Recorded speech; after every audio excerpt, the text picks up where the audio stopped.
इस short video में पहला क्वेश्चन देखते हैं। पहला क्वेश्चन पूछा गया है वन निब्बल।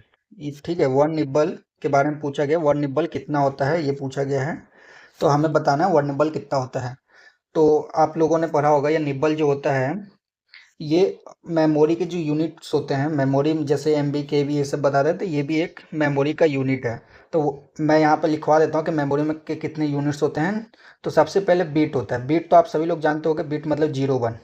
ठीक है, बिट मतलब 0 1। जनरली हम बाइनरी की बात करते हैं। उसके बाद हमारे पास आता है निब्बल।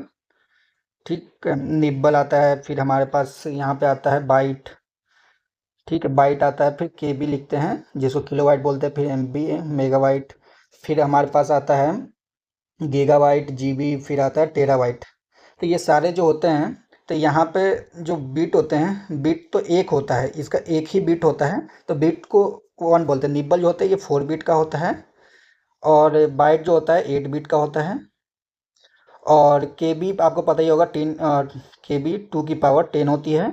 एम बी 2 की पावर 20। जी बी 2 की पावर 30 एंड टी बी 2 की पावर 40। इस तरह से इनकी यूनिट्स होती हैं। इतने बिट्स होते हैं इन सब मेमोरी यूनिट्स में। तो ये ध्यान रखेंगे। तो इन निब्बल के बारे में पूछा, तो निब्बल जो होता है यहाँ पे कोई भी ऑप्शन में दिया हुआ नहीं है, तो यहाँ पे नन ऑफ दी एबव होगा, क्योंकि ये 4 बिट होते हैं इसमें। ठीक है, बाइट का आधा में होता है निब्बल। ठीक है, तो हम यहाँ पर लिख सकते हैं कि इसके इक्वल लिख सकते हैं 1/2 बाइट भी लिख सकते हैं।